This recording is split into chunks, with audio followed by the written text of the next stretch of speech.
ศตวรรษที่21เมนศตวรรษที่มวลมนุษย์ในทั่วโลกต้องเผชิญหน้ากับวิบากกรรมกำลังระเบิดขึ้นทั่วทั้ง5ทวีปนำเอาความล้มหายตายจากอย่างอนาถนำเอาความเจ็บปวดมาให้คนพวกเฮานำเอาความอันตรายสิ่งที่มีชีวิตถูกดับสูญโลกเข้าสู่หายนะการดับสูญสิ้นซากมาสู่หน่วยโลกพวกเฮาในขอบเขตบทเขียนนี้พวกเฮาเพียงแต่ย่อกล้องถ่ายที่สังเกตการน้อยๆเข้าในเขตประเทศอาซีตะวันออกเฉียงใต้ที่10 กว่าปีผ่านมาพระพุทธเจ้าลูมาได้ลำบากประทานพลังของพระผู้มีพระภาคเจ้าลำบากถอนชะตากรรมที่โหดร้ายของสรรพสัตว์ในเขตนี้10 กว่าปีผ่านมาเทิงโลกนี้จะเห็นคนบำเพ็ญทำเฮียนสมาธิเสียงและเสงภายในนำพระพุทธเจ้าลูมาส่วนใหญ่เมนบรรดาประเทศเขตอาซีตะวันออกเฉียงใต้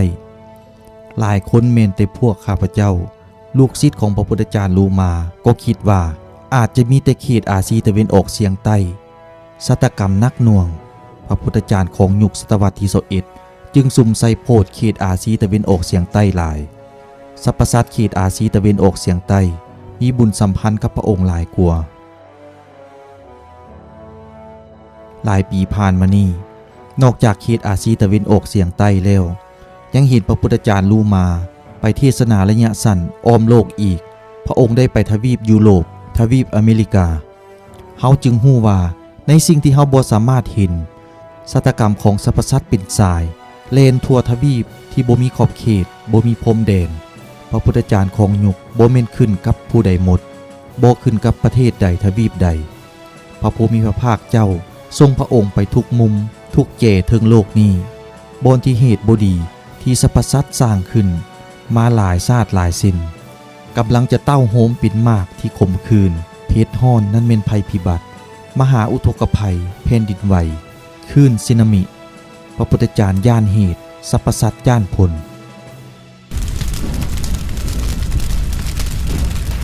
พระพุทธเจ้าย่านเหตุสรรพสัตว์ย่านผล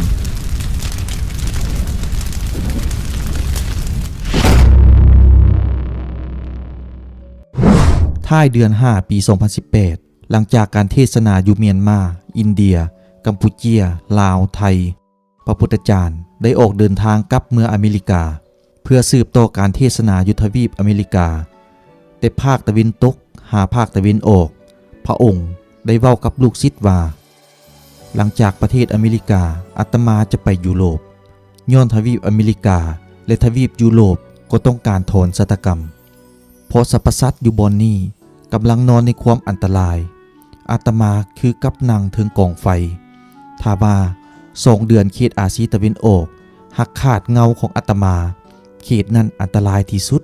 อุทกภัยบ่ฮู้ว่าจะเกิดขึ้นยามใดในมือทำอิฐของการเทศนาทั่วประเทศอเมริกาต้นเดือน6ปี2018พระพุทธเจ้าลูมาเรียกเต้าโหมพวกข้าพเจ้ากระทันหันในตอนกลางคืนเปิดเผยว่าเคลื่อนไฟฟ้าของประเทศเขตอาซีตะวันออกเฉียงใต้พิเศษเวียดนามใกล้อันตรายที่สุดนี่เมนชะตากรรมหนึ่งของสรรพสัตว์เมนสงครามของพลังอัปมงคลในความมืดที่บ่เห็นด้วยตาเปล่ามหาอุทกภัยที่ถึงภูเทลงแต่พื้นดินพุ่งขึ้นถ้าพุ่งขึ้นเกิดขึ้นเมนประชาชนถูกประชาชนหิวพวกลูกเอ้ยอาตมากำลังหาวิธีแก้ไขแต่เรื่องใหญ่ให้กลายเป็นเรื่องน้อยเรื่องน้อยให้หมดไปพวกลูกฮู้บ่ประเทศเวียดนามเฮาเป็นหยังจึงจมอยู่ตลอดในหลายเหตุผลก็มีเหตุผลหนึ่งเป็นเหตุผลคิดเครียดแค้นฝังลึกของชาวอพยพที่ดำรงชีวิตอยู่ต่างประเทศหลายปีที่ผ่านมาในบรรยากาศของประเทศที่นอนในความสับสนวุ่นวายเข้าใจผิดเจ็บปวดย้อนเขามีแต่กอดความเครียดความอคตินั้นแต่ละมื้อละเดือนฝังลึกไว้ในหัวใจตลอดหลายปีผ่านมาสภาพถึงว่าจะมีการเปลี่ยนแปลงแต่ความคิดของเขาก็บ่เปลี่ยนแปลงได้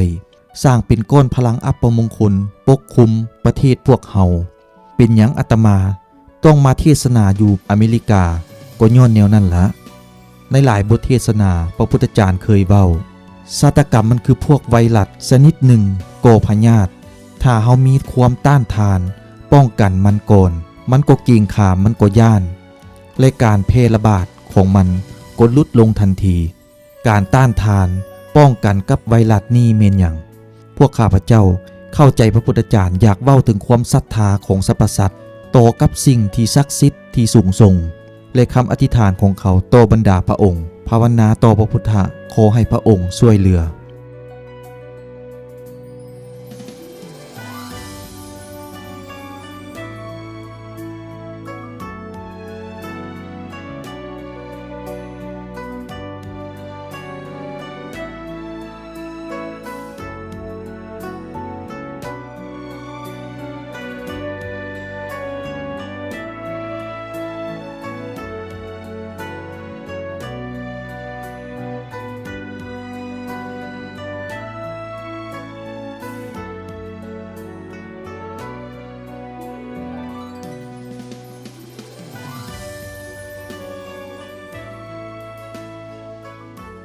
พวกข้าพเจ้า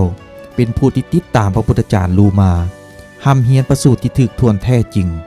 เริ่มต้นตอนทำอิฐพระองค์ออกไปโพดสรรพสัตว์พวกข้าพเจ้าฮู้ถึงเมนว่าสรรพสัตว์มืดมนโง่จ้าบ่ฮู้ฟ้าฮู้เทนบ่ฮู้อธิษฐานแต่ย้อนหัวใจอบอ้อมอารีพระพุทธเจ้าลูมาได้เงียบโพดเขาแต่พระพุทธเจ้าบ่ขอห้องบ่นิมนต์บ่ต้องการและพระพุทธเจ้าโพดได้แต่ผู้มีบุญสัมพันธ์มีความศรัทธาความเชื่อแห่งกล้าต่อพระองค์เท่านั้นนั่นเมนกฎของจักรวาลฉะนั้นสรรพสัตว์พิเศษผู้ต่างหน้าสรรพสัตว์บ่ฮู้ว่าพระพุทธเจ้าเมนไผบ่ฮู้ว่าพระองค์มีพลังของพระภูมิพระภาคเจ้าฮู้แก้โทนสัตกรรมของสรรพสัตว์บ่ฮู้มอบความศรัทธาแห่งกล้าต่อพระองค์บ่ฮู้ความอธิษฐานต่อพระองค์กฎแห่งเหตุและผลก็บ่ให้พระองค์แทรกแซงเข้าสัตกรรมเหล่านี้ถึงแม้นว่าพระพุทธเจ้าลูมามีความเมตตาใส่บุญกุศลที่ศึกษาบำเพ็ญชาติแล้วชาติเล่าของพระองค์เพื่อสกัดกั้นภัยพิบัติที่ตาทิพย์ของพระองค์แนมเห็นก็คือหลายเหตุการณ์ที่เกิดขึ้นในหลายปีผ่านมาพระพุทธเจ้าลูมาได้สังเกตเห็นด้วยตาทิพย์ของพระองค์สุดท้ายมหาอุทกภัยคมคูเสื้อชาติเวียดนามเว้าเฉพาะและอาซีตะเวนออกเฉียงใต้เว้ารวมพวกเขาได้ซอกวิธีสื่อสารถึงผู้นำในประเทศเพื่อประชาชนพวกข้าพเจ้าคงท่าคำขอห้องจากใจจริงของผู้นำมหาพระพุทธเจ้าลูมาขอให้พระครูที่มีความหู้แจ้งหอบด้านความห้องขอของสรรพสัตว์ขึ้นหาพระภูมิพระภาคเจ้าสูงสุดขอให้พระองค์ทรงสารชนชาติเวียดนามช่วยให้ลูกหลานชาวเวียดนามหลุดพ้นจากศาตกรรมนี้แต่แล้วเทื่อใดก็คือกันความหวังความคองคอยของผู้ศึกษาบำเพ็ญของพวกข้าพเจ้าโชคบ่ดีบ่ได้รับความตอบสนองพวกข้าพเจ้าฮู้ว่าหลายเทื่อหลายคนในกงจักรนำพาของประเทศเวียดนามก็ได้รับดำริสุขสื่นของพระพุทธเจ้าลูมาแต่บ่ฮู้ว่าพวกทานย่านสิ่งใดพวกทานมอบความเชื่อมั่นต่อพระพุทธเจ้าลูมาน้อยเกินไปหาคำอธิษฐานแบบนี้มันจะเสียหายอย่างน้อมอบความเชื่อมั่นต่อพระพุทธเจ้าลูมาลูกคนหนึ่งของชนชาติเวียดนามผู้ที่ศึกษาบำเพ็ญสำเร็จโพธิญาณในศตวรรษนี้มอบความเชื่อมั่นต่อพระพุทธเจ้าเฮ็ดให้ประชาชนได้มีความสงบสุขกว่าหรือว่าให้ภัยพิบัติเกิดขึ้นแล้วคนล้มหายตายจากวัตถุเสียหายแล้วแก้ไขผลเสียเมื่อภัยพิบัติได้เกิดขึ้นความพยายามของคนเฮาและวิทยาศาสตร์บ่มีผลดีหยังคำห้องขอที่หีบด่วนของนักวิทยาศาสตร์เวียดนามส่งถึงพระพุทธเจ้าลูมากราบเฮียนพระพุทธเจ้าลูมาพระพุทธเจ้าของยุคที่เคารพหัก2-3 มื้อมานี่ผู้ที่ขน้อยฮู้จักยุคแข่งภาคใต้ล้วนนอนในสภาพห่วงใย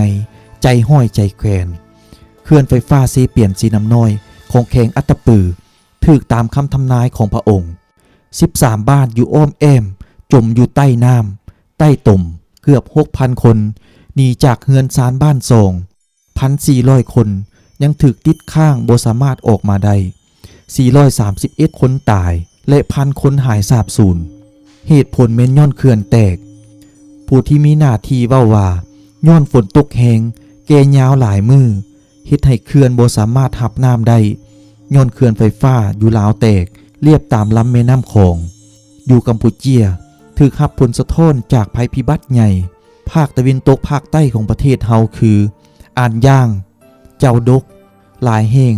ถูกท่วมเลิกในน้ำเพราะน้ำยืงขึ้นไวหลายทุกคนหับมือบ่ทัน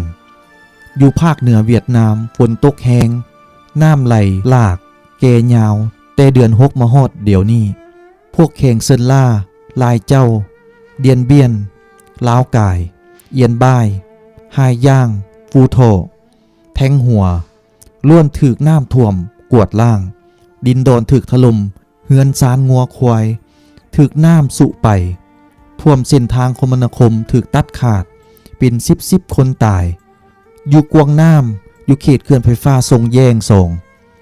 โบนนี่ที่พระองค์ได้ต้านทานต่อเหตุการณ์เขื่อนทะลุผุพังได้หับผลสำเร็จดีงาม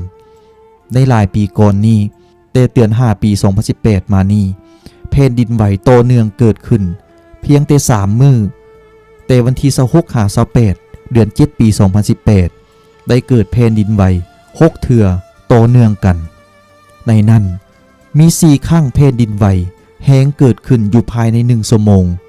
ก่อนนั้นอยู่เดียนเบียนก็เกิดขึ้นอย่างโตเนืองแห้งที่สุดอยู่แทงหัวหลังจากแผ่นดินไหวแล้วเกิดดินถล่มอย่างห้ายแหงฮานอยก็กำลังถูกภัยข่มขู่อย่างห้ายแหงเมืองเจียงมีเป็นเขตต่ำหนองเก็บน้ำของฮานอยกำลังอยู่ในสภาพที่อันตรายเฮือนหลายหลังถูกน้ำท่วมเพียงแต่แนมเห็นหลังคาน้ำท่วมอยู่แม่น้ำบุยเพิ่มขึ้นประมาณครึ่งเมตรอีกคู่กันน้ำยากที่จะรักษาไว้ได้ถ้าคู่กันน้ำพัง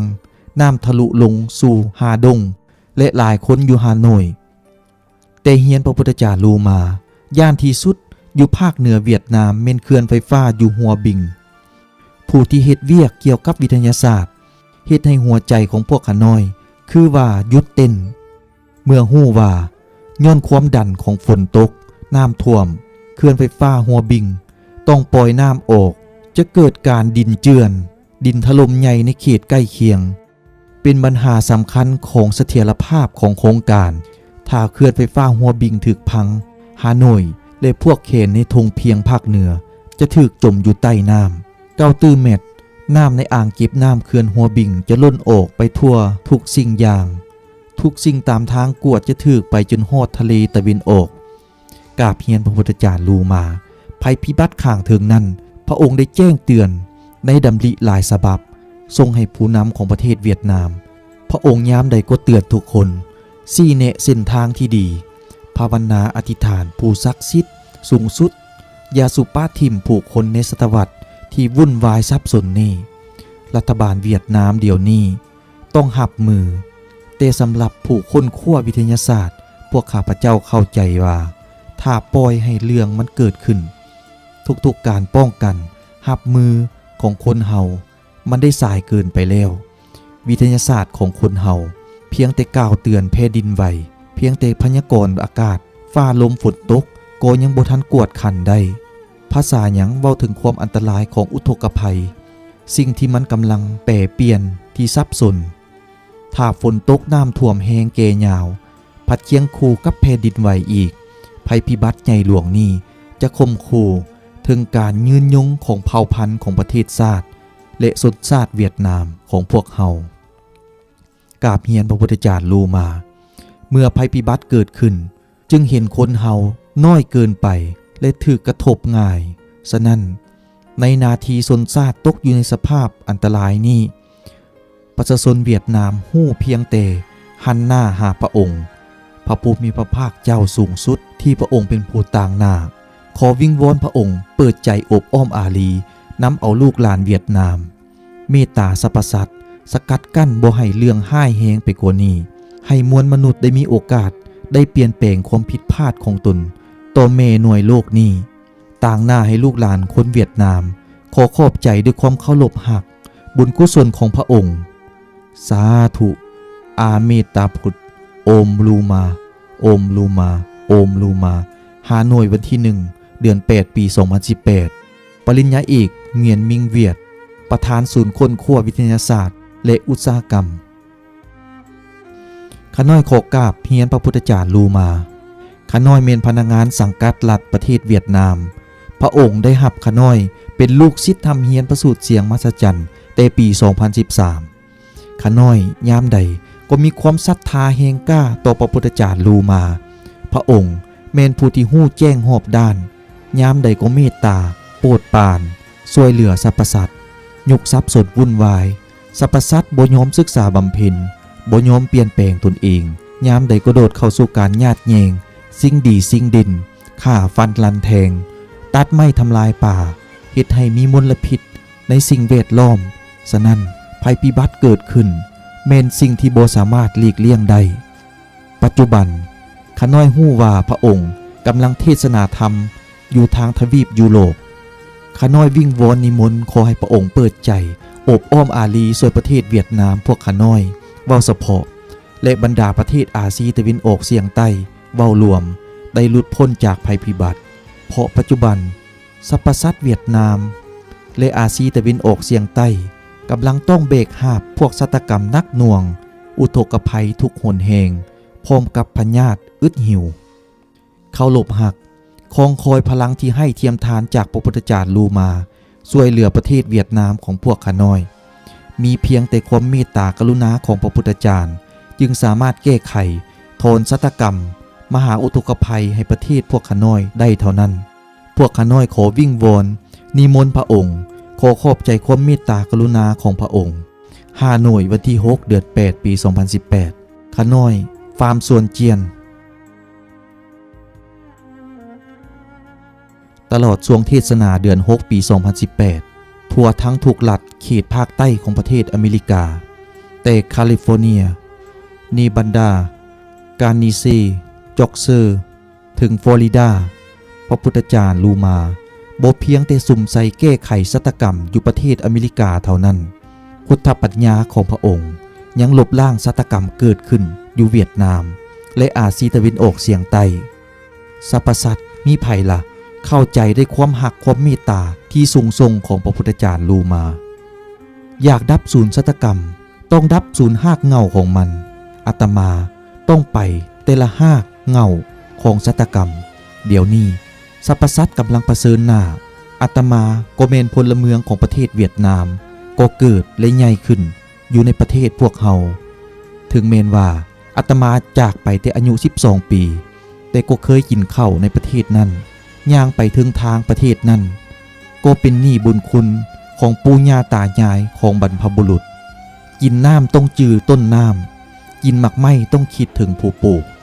เหตุแนวใดอาตมาจะลืมได้คำสุภาษิตนี้ฉะนั้นต่อหน้าความอันตรายนี้อาตมาต้องเหตุแต่เหตุตามวิธีของอาตมาเหตุตามวิธีศักดิ์สิทธิ์สูงส่งใส่พลังความเมตตาเพื่อลูบไล่การระเบิดขึ้นของฆาตกรรมพระพุทธจารย์ลูมาได้เว้าคือแนวนั้นต่อหน้าพวกญาติธรรมในงานโพวันที่ 17 เดือน 6 ปี 2018 ในนครหลวงนาสวิลล์รัฐเนเลเซอเมริกาในหลายวิธีความลับสวรรค์ที่พระพุทธจารย์ลูมาใส่เพื่อล้างฆาตกรรมของสรรพสัตว์มือหนึ่งวิธีการที่ในโลกมนุษย์หับหู้ได้ง่าย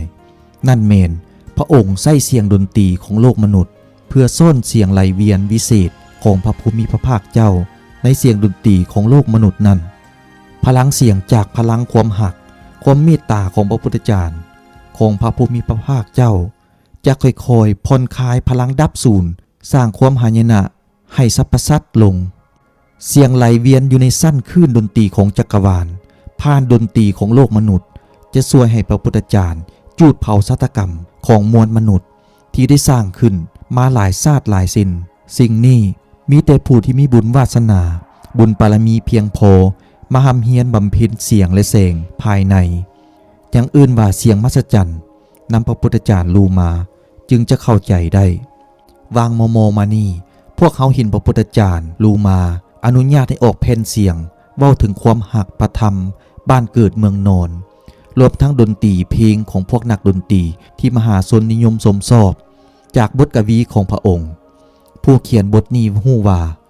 สิ่งที่พวกเขาได้เปิดเผยข้างเทิงนั้นช่วยให้ผู้อ่านเห็นได้การโพสต์สรรพสัตว์มีแผ่นซีดีดีวีดีเสียงห้องของพระพุทธเจ้าลูมาสิ่งใดพระพุทธเจ้าเฮ็ดบ่นอกเหนือเป้าหมายล้วนนอนในการแก้ไขชะตากรรมของสรรพสัตว์เพราะนั้นเม่นหน้าที่ที่สูงส่งของพระภูมิพระภาคเจ้าได้วางใส่บาของพระองค์ซีดีม้วนที่หนึ่งของพระพุทธเจ้าลูมาได้วางแผงแล้วต่อไปพระองค์จะออกตื่มม้วนที่สองและพวกซีดีต่อไปพลังเสียงในเสียงห้องของพระพุทธเจ้าลูมาเมนความเมตตาต่อสรรพสัตว์ที่บ่มีขอบเขตของพระภูมิพระภาคเจ้าของจักรวาลเผาไหม้ภัยพิบัติและญาติสิงเอาชีวิตที่สุขสบายคืนมาให้สรรพสัตว์ผู้ที่เฮ็ดหน้าที่ซีดีดนตรีของพระพุทธเจ้าพวกข้าพเจ้าเข้าใจว่าหน้าที่ของพวกข้าพเจ้า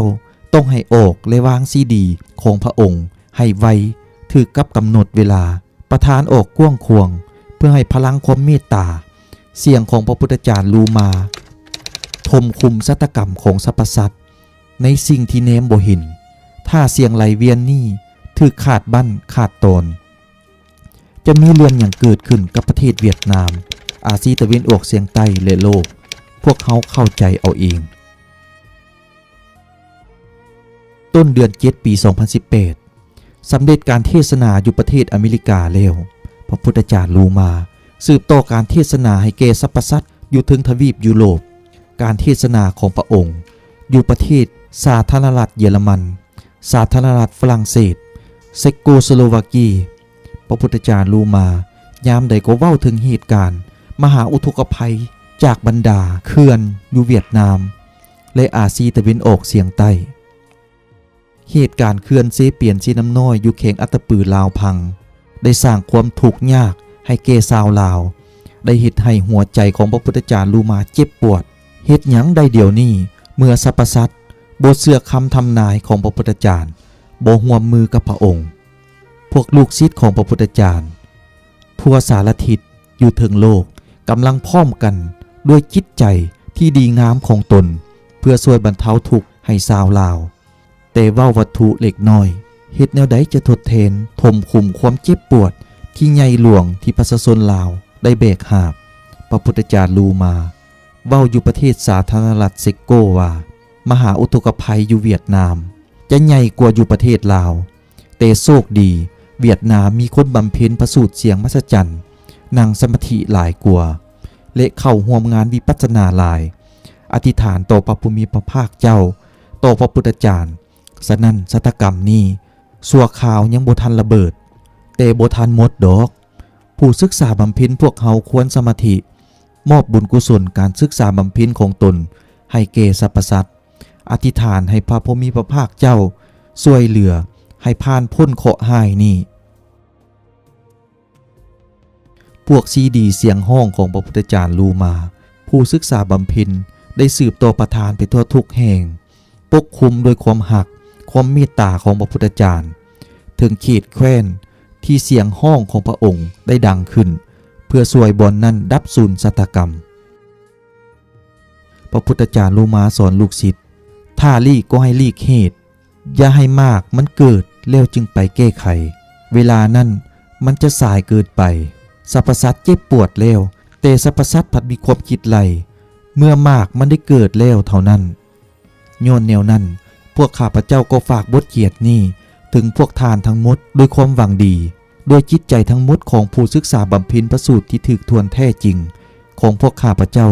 ด้วยหัวข้อว่าพระพุทธเจ้าย่านเหตุสรรพสัตว์ย่านมากผลขอวิงวอนพระภูมิพระภาคเจ้าทรงสารพวกข้าน้อย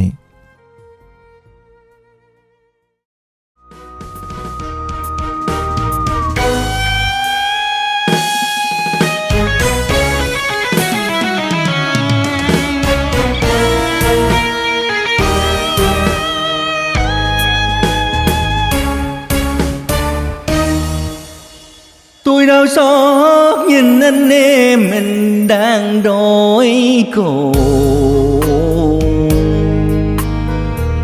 Tôi lao lòng nhìn anh em mình chịu cảnh lầm than. Miền Trung bao lần chìm trong mưa bão, miền Trung quá nghèo còn chịu kiếp đó đây. Tôi đang khóc nhìn anh em mình chìm trong gian khổ. Tôi đang nhìn quê hương mình với hai hàng lệ.